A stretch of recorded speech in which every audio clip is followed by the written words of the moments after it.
What's the meaning of clearinghouse?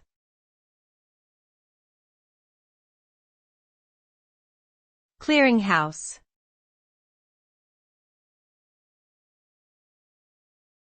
Clearinghouse.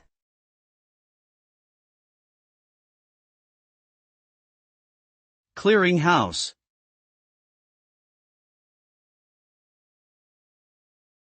Clearinghouse.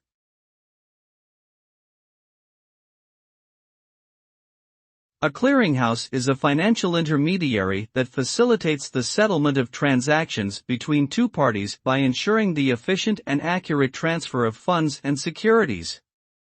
It acts as a middleman between buyers and sellers of financial instruments, verifying each party's claims and settling the difference. The clearing process reduces risk and provides liquidity to the market. In short, a clearinghouse ensures that trades are settled in a timely and accurate manner, which helps to maintain the stability and integrity of the financial system.